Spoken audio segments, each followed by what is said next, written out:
All right, so we are going to go ahead and cover this chapter 22, essentials of metabolism of glucose and energy. It is a little bit of chapter 4. The majority of it is from chapter 22, but we do want to, just kind of put it all together, right? Because this is part of what you want to understand of energy, okay? So remember the first thing, right? Glucose enters the cell. So remember that glucose is going to enter the cell because insulin is going to bind, and we're going to talk a little bit about insulin in just a second, but like insulin binds and allows glucose to enter the cell. So the first thing that happens when glucose enters the cell, right, is it's going to get phosphorylated, remember, to glucose 6-phosphate by the enzyme hexokinase. Okay, so then glycolysis. Right? Glycolysis is without oxygen. Okay, so you might want to, maybe we can highlight this, right? Glycolysis is without oxygen, does not require oxygen, occurs in the cytoplasm, also can say cytosol, okay, of the cell, and it makes only 2 ATPs, okay? So it only makes 2 ATPs. And so remember that glycolysis is the main medium by which bacteria are also going to make, the predominant way that bacteria are going to make energy, okay? Glucose at the end of glycolysis is going to be broken down into 2-pyruvate, which are also called pyruvic acid, right? Pyruvic acid. Same thing, the only difference is that the word pyruvate implies that it is at a different titration point. Remember that H positive, that is going to be the thing that is released from acids. So pyruvic acid is when it has released it, and pyruvate is when it's still attached. It's basically the same thing, okay? But it's just whether it's already given away the acid or whether it still has it attached. The H positive, which is the thing that makes you acidic, yes? Okay, so at the end of glycolysis, glucose is broken down. Remember that it goes through many steps. We don't need to know the steps, but it is going to end at 2-pyruvic acid, right? And so in this case, remember that glucose is going through redox reactions. Remember redox reactions, oil rig was the way you remember what our, oxidation reduction reactions do. Remember that oxidation is loss of electrons and reduction is gain of electrons, because what we're reducing is the charge. So glucose, what we're doing with glucose is we're pulling out all of the electrons, right? So what we're doing is we're oxidizing glucose, okay? We're oxidizing glucose, and we are putting the extra electrons in the electron carriers, okay? So we are removing electrons from the bonds of Professor. glucose. Yes. Are we supposed to be copying down everything? Like are we supposed to also get this document? So you need to know this. So you can listen and then fill it out later, because I am recording, or you can fill it out not on my sheet. Fill it out on, if you downloaded it, you can do it on your own sheet. Oh, so, but it's not a assignment to turn in? No, this is just to study chapter 22. Oh, okay. Just remember, we're going to be doing the quiz for chapter 22 will be next Wednesday. So I'm just going over this so that you're ready for that. Oh, okay, just check it. Thank you. Yep. You see me over here trying to copy everything because I thought it was an assignment. Okay, so, but I mean, it's good that you're copying everything. Okay, so removing electrons from the bonds of glucose, right? So that means that, right, glucose is losing electrons and therefore is oxidized. Okay.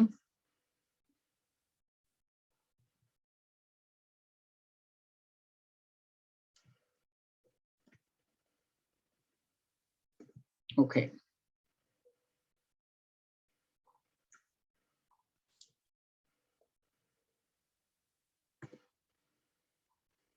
All right, so let me just go ahead and highlight this so that we know what we want to emphasize.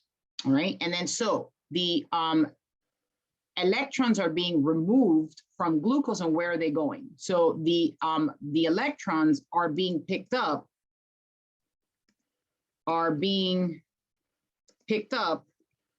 by electron carriers, right? And the electron carriers are going to be reduced, which are reduced, okay? And so these are the electron carriers. They are gonna carry electron to the electron transport chain, right? And so NAD is nicotinamide adenine dinucleotide. Do you need to know that? I don't think you need to know the name, but it is a carrier of electrons, okay? It is a derivative of vitamin B3, which is called niacin. Okay, so I don't know if you've ever heard of that, like your B vitamins help you with energy, right? This is nicotinamide adenine dinucleotide. I'm not even gonna write it down. It's really not even that critical. And this is a derivative of vitamin B2, and that is called riboflavin. Okay, so that's where the FAD comes from. And so these two are electron carriers. Okay, these two are electron carriers.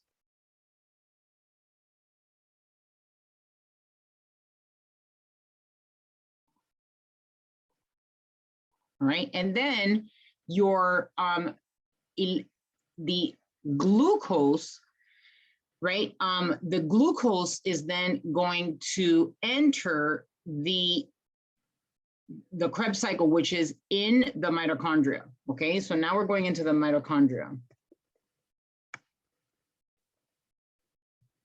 Into the mitochondria, right, where it is going to make 2 ATPs. I know that doesn't sound like a lot, and it isn't, because the actual Krebs cycle doesn't make a lot of ATPs. What's going to make the ATPs are all of the electrons that we are going to harness, right, from the oxidation, the continued oxidation of glucose, and that we're going to put into our electron carriers. And then the electron transport chain, right, is going to our electron transport system, is going to be the one that is going to create the majority of our ATP, right? So in the mitochondrial, actually in the mitochondrial matrix, to be precise. So the Krebs cycle does not in and of itself require oxygen, but it needs oxygen in order for us to move into the mitochondria, okay? So we'll say Krebs cycle is with oxygen. And the electron transport chain also requires oxygen, okay? So with oxygen, it occurs on the inner mitochondrial matrix, and it makes 30 to 32 ATP. Okay, so this is the electron transport chain. So basically what we did is all of the NAD and FAD and NADH, FADH2s that are made when they get the electron. So this is made when they get the electron. This is before the electron, right? With the electrons, they are going to then go and drop off their electrons at the electron transport chain. And so each one of them is going to make, like the NADHs actually make 3 ATPs, the FADH2s make 2 ATPs. So in total, you're going to make 30 to 32 ATP on the electron transport chain. Remember that oxygen is required for that, okay? So if no oxygen is present, right? So this is actually super important, right? Then it makes lactic acid. Okay, so we make lactic acid when we don't have any,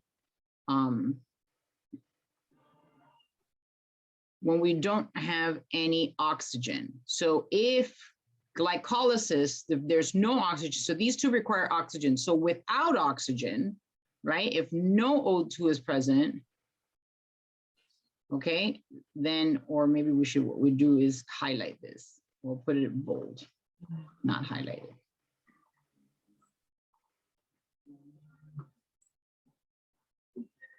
None. Okay. If no O2 is present, then it makes lactic acid, which is toxic to cells and causes acidemia. Then there's an enzyme, right, that catalyzes the reaction. It's called lactate dehydrogenase. Okay, lactate dehydrogenase, that's the answer to that question. Okay. So this information is going to come up again, right? So that one was a little bit of review from chapter 4. All right, so this one is the stuff that's very pertinent to chapter 22, okay? So glycogenesis, okay? So this is one word, but I separated it because I want you to see the word, right? So glycogenesis is, right, creation of glycogen, right? Creation of glycogen, right, is controlled by insulin, right? Creation of glycogen is controlled by insulin during the fed state, right? This hormone is released by the beta cells of the pancreas. So I'm not going to try to look for that beta symbol, okay? And so that's absolutely important to know for this week, even for the hormone chapter, right? So glycogenolysis, right? Glycogenolysis. So this is review of what we did earlier and a little bit of review of what we're going to do in lab today, right? Glycogenolysis means, right? Means breaking apart glycogen, right? So the lysine means breaking apart glycogen, and it is controlled by glucagon. So if you remember glucagon, that is the other hormone that it works opposite of insulin, right? And that is during our fasting state, right? So the fasting state, remember, is in between meals. And this is going to be released by the alpha cells of the pancreas. Absolutely, absolutely need to know that, okay?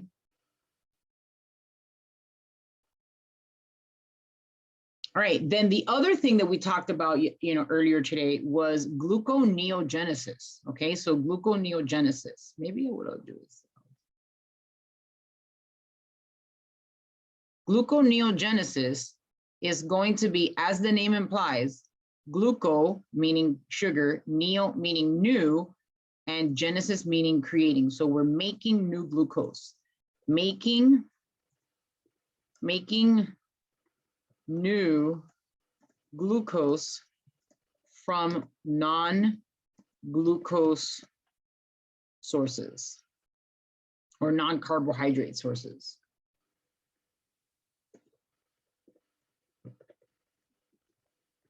Okay, so making new glucose, this is going to be, as I said earlier, controlled by cortisol. Okay. So that is the hormone that you want to know controls that process, gluconeogenesis. Okay. It's controlled by cortisol. Remember, the function of cortisol prevents hypoglycemia, right? That's just an aside. We'll put in parentheses. Cortisol prevents hypoglycemia. And you want to make sure you remember, because that is the normal function of cortisol. So cortisol makes this glucose from proteins, okay? So if you want to write that down, right, it makes it from non-carbohydrate sources, from proteins, particularly amino acids, from lactate, as it converts lactic acid or lactate back into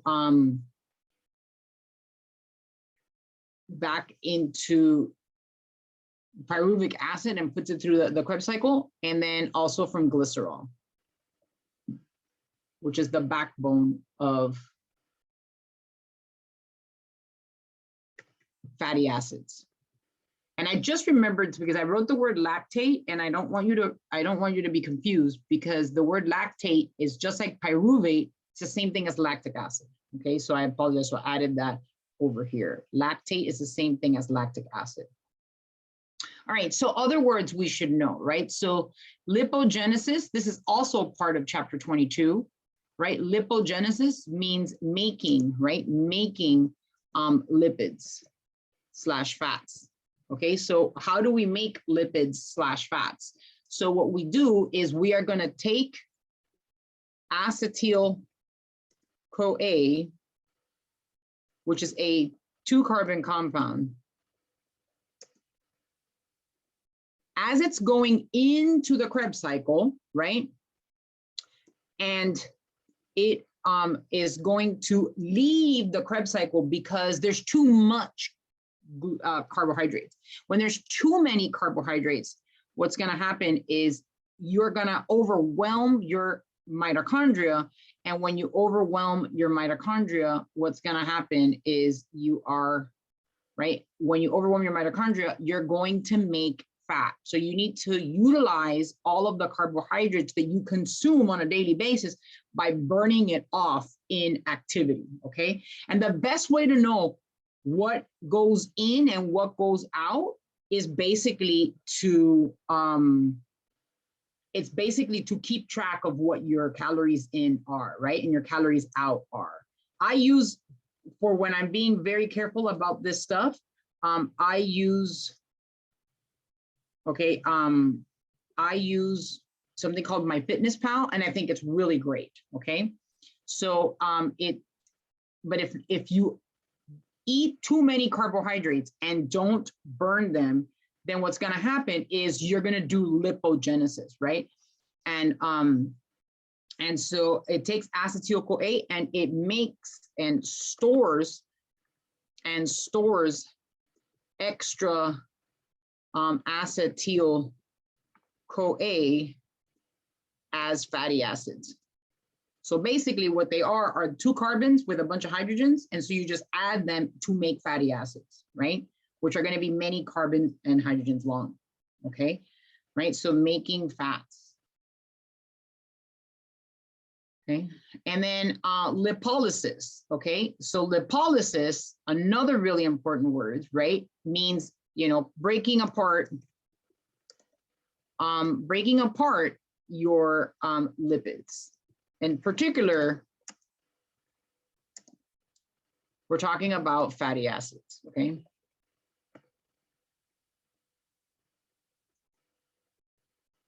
Okay, in particular fatty acids, and we break them down 2 carbons at a time. So lipolysis cuts, so it's right there, 2 carbons at a time, and they are added then in a reaction that's completely the opposite of what I just mentioned. They add, so when you utilize fat for energy, what you're doing is you're cutting the fatty acid 2 carbons at a time, and you're adding it to the Krebs cycle as acetyl-CoA, okay? So this is known as beta oxidation. Okay, beta oxidation of fats, right? Beta oxidation of fats takes fats, fatty acids, and it's going to cut them 2 carbons at a time, and it's going to add them into the Krebs cycle, starting at acetyl-CoA, which is the 2-carbon compound, right before it goes into the Krebs cycle, okay?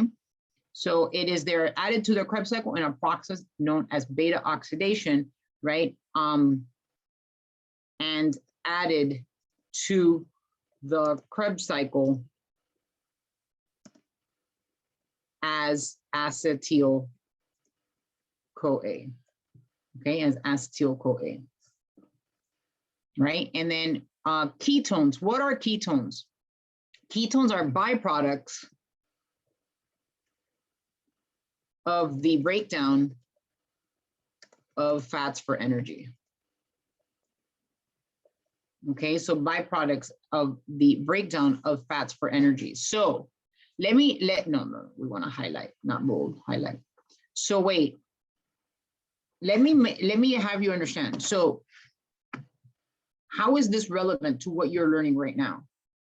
Okay, so right now we talked about, earlier today, we talked about diabetes. So let's say that you're talking about somebody with a type 1 diabetic, right? A type 1 diabetic doesn't have any insulin. So that means that they can't make glycogen, right? Because they have no insulin. Glucose can't even get inside the cell because glucose requires oxygen to get inside the cell, right? So if glucose is stuck in the blood and it can't get inside the cell, then what's going to happen is people who are type 1 diabetics are going to turn to their alternative fuel source, which is fats. So they're going to start to break down fats for energy. And they do that again by beta oxidation of their fats, right? So we're talking about usually children. Remember that children will be the ones that are often going to have type 1 diabetes. That usually before the age of 20, you're going to get diagnosed with type 1 diabetes, right? So what's going to happen is then they're going to start using all of their fat for energy. And then if they use fat for energy, they're going to go into a state of diabetic ketoacidosis if they don't take their insulin. Okay, so they're going to go into a state of DKA, diabetic ketoacidosis, if they do not have insulin, because now the glucose is stuck in their blood and there is no other energy source inside their cell except to use fat for energy. And when you use fat for energy, your byproduct is going to be ketones, which are keto acids, and they're going to lead to a type of metabolic acidosis called diabetic ketoacidosis. And I don't know about you, but that's probably like the second most important thing that you need to know as a nurse, right? Okay, maybe third most important thing that you need to know as a nurse. Maybe like congestive heart failure, right? Hypertension, and this, okay? So, because you're gonna have people who are gonna come in, they're gonna smell of diabetic ketoacidosis, because when you go and utilize ketones for energy, you have this kind of sweet but acrid smell, okay? So it's like, you know, sweet, but it seems like acidic smell.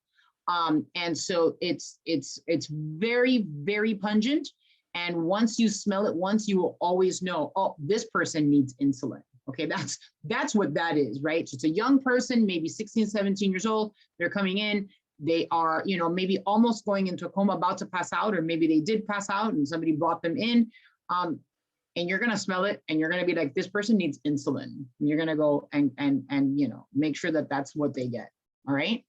So, and again, that can lead to something called, right? So the accumulation of ketones when you're using fats for energy is called diabetic ketoacidosis. It's very common for people who are type 1 diabetics if they don't take insulin to go into DKA. Remember, type 2 diabetics don't have ketoacidosis. They really don't use fats for energy in the same way, because they don't lack the insulin, because a type 1 diabetic is a very severe situation. A type 2 diabetic, it's like you get just enough insulin and just enough glucose inside the cell so that the glucose is high, but not as high as it would be in a type 1 diabetic. And so you're never really going to get super ketoacidosis. And by the way, somebody can induce ketoacidosis in their own bodies by doing like the Atkins diet, for example, or the keto diet, by utilizing or diminishing the amount of carbohydrates that they consume on a daily basis. They can absolutely put themselves into, you know, a DKA ketoacidosis. Like, it's kind of not very common, but, you know, because if you do it a little bit, your body can get adjusted to it, you know. So if you change your diet, but guess what? Their breath is going to smell of that exact same, you know, ketoacidosis smell. All right, so other things that we should know from chapter 22, right? The LDL-C, right? These are your bad cholesterol, okay? Bad cholesterol, okay? Bad cholesterol, this is your, right? Low density lipoprotein. And a lipoprotein is a carrier, or carriers of cholesterol. We don't measure cholesterol directly. We measure your amount of cholesterol by measuring your LDLs in your blood, all right? So you might see it just LDLs. You might see it LDL-C. This book uses LDL-C because it's a low density lipoprotein. It is a carrier of cholesterol, okay? And we call it your bad cholesterol because LDLs are moving cholesterol towards the cell for storage of cholesterol in that cell. okay? So they're bad because they're storing cholesterol, okay? LDLs, LDLs are moving cholesterol towards the cell for storage of cholesterol. So that's why they're considered bad, okay? They also, also bad are, if you ever hear there's a little VLDLs, okay, those are very low density lipoproteins, IDLs, right? Those are intermediate density lipoproteins. Those are also what we call kind of in the family of bad, okay? And so HDLs are your good cholesterol, okay? So your good cholesterol, and these are called high density lipoproteins, right? Are made as empty shells by the liver and go out scouting for cholesterol and brings it back to the liver to be included in bile, which is also known as eliminated. Yes, so it's going to be eliminated, and since it's going to be eliminated,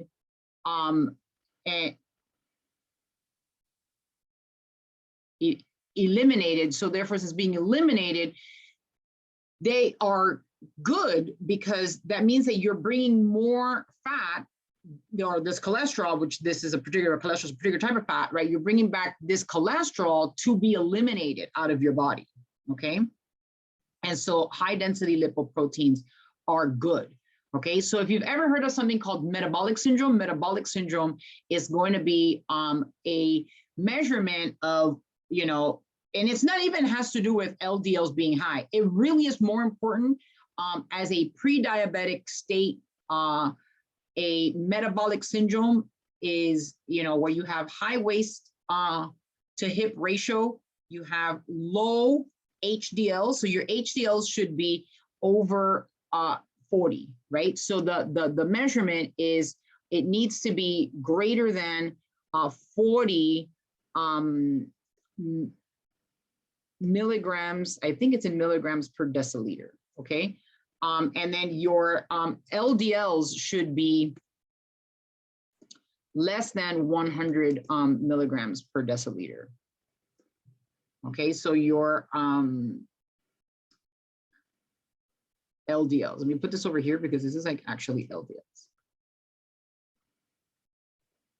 Right, and then also bad are those. So those are like the other number. Okay, so there's like other cholesterols.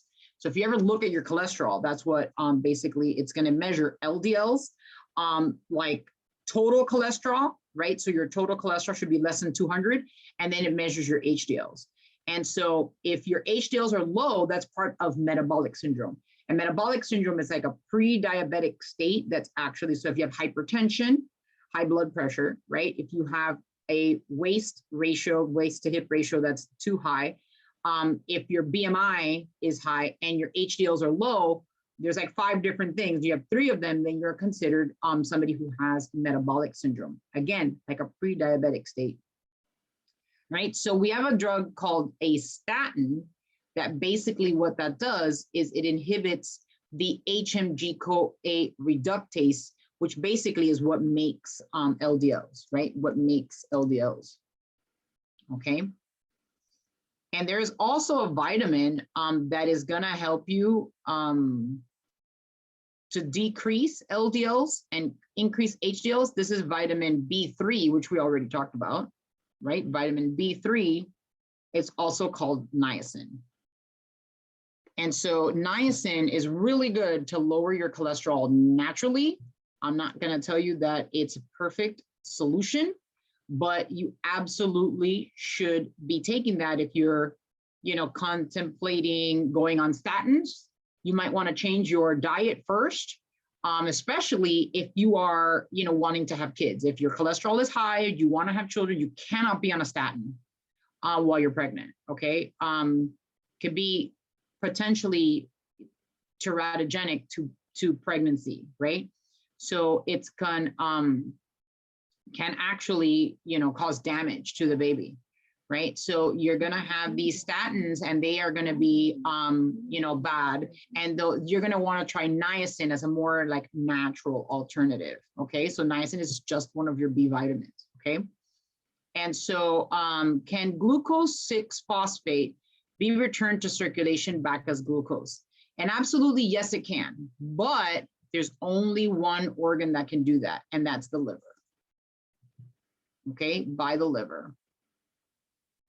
And you absolutely need to know that. So remember that liver is the only one your liver is the only one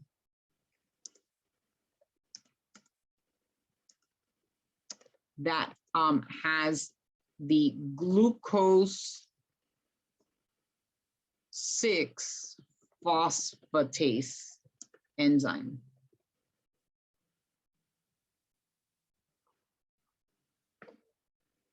Okay, and that has a glucose 6-phosphatase enzyme, which can take the phosphate off of the glucose once the glucose has come inside the cell. All right, and then just a few more. What is leptin, right? So leptin is your hunger hormone, right? That's your hunger hormone, and your hunger hormone is basically going to go from your intestines, from your stomach. I'm sorry, from your fat. Leptin goes from your fat, right? I lied. This is not your hunger hormone. Sorry. If you're following, cut and paste. Ghrelin is your hunger hormone. Okay, this goes to your hypothalamus, right? And signals hunger. Okay, it is released by your stomach. Okay, this is released by your stomach cells. Okay, so your gastric pit cells.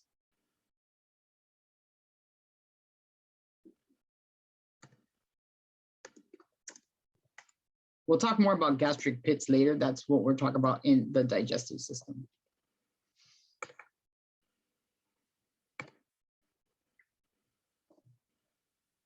Okay, so that's what ghrelin. Ghrelin is our hunger hormone. And it causes hunger. And then leptin is one of our satiety hormones. Okay, we have a few, but this one's a satiety hormone, right? Which means I'm satisfied and I don't need more, right? Right, and so this one is released by your fat, body fat, by your adipocytes. Okay, so fat cells. Right, also goes to your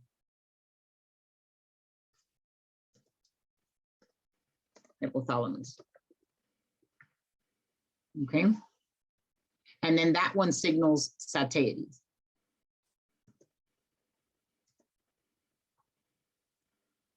Right, so those are your two hunger hormones, and we'll talk more about them when we get to the digestive system, but they are mentioned in chapter 22. What is your BMR? So BMR is your basal metabolic rate. This is really important, okay? Your basal metabolic rate. And what is your basal metabolic rate, right? Your basal metabolic rate is like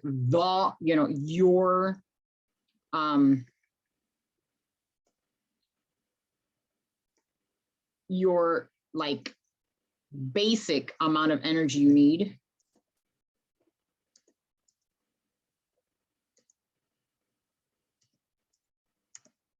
for all of your basic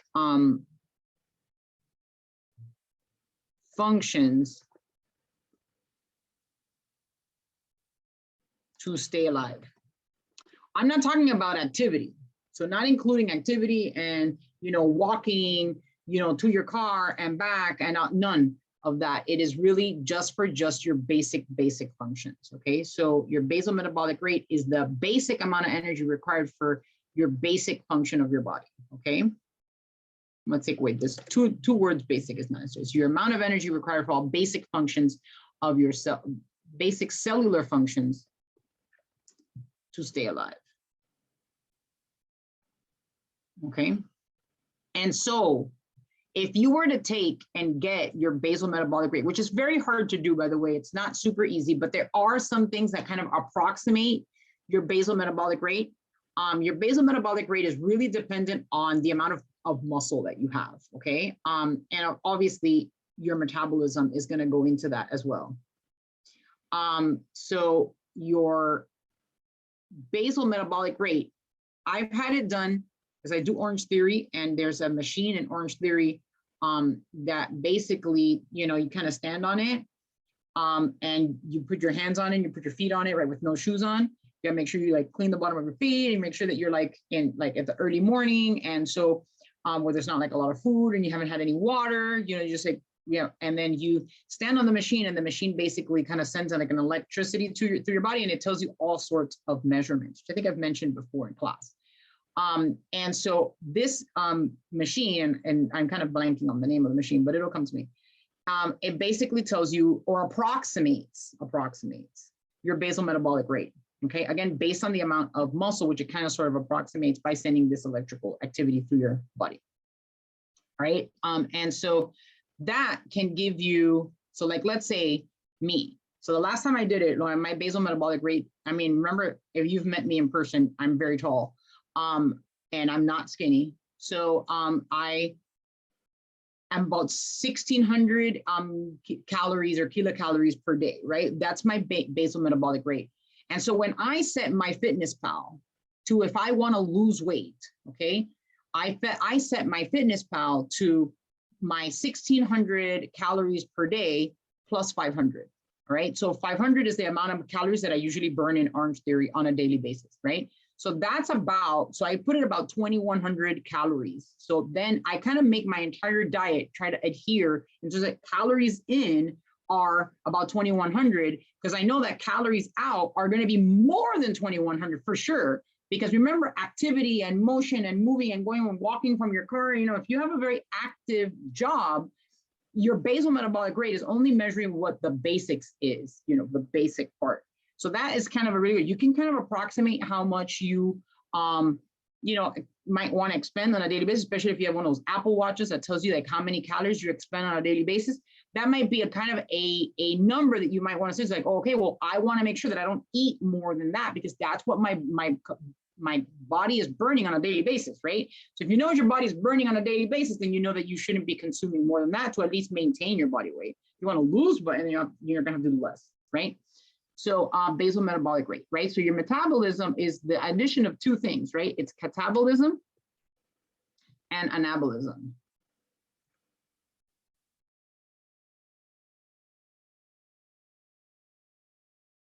Right, so your metabolism is an addition of those two things, okay? Because catabolism is the breakdown of things. Like if you were to, you know, eat a piece of meat, your digestion is a bunch of catabolic reactions that are breaking things apart. And then your anabolic reactions are those that are building things up. So like you break down a piece of meat into individual amino acids, you absorb the amino acids into your intestinal cells, they go into your blood, then you distribute those amino acids throughout your, you know, body's cells. And then once it gets to, for example, your muscle cells, it helps to build muscle inside your muscle cells. Yes, that is how your body works. Okay, so it's not like there's some sort of secret sauce. Like I love it when people say, oh, take collagen for your skin. And you're like, so collagen is going to go into your digestive system, be broken down into amino acids. It's really going to go to whatever protein needs to be made. Is it nice that it's already coming in the actual amounts that you need for collagen? Great. Is it going to go and be made into collagen? Depends on what your body needs, right? So you're going to want to, you know, take good quality protein, but not necessarily like, I take collagen, it's not going to go from like your stomach to your face. Like that's not how that works. It's wherever your body is needing protein, right? So that is anabolism. All right. So this is the end here of chapter 22. So of this, right? And so I'm going to go ahead and stop. And stop the video.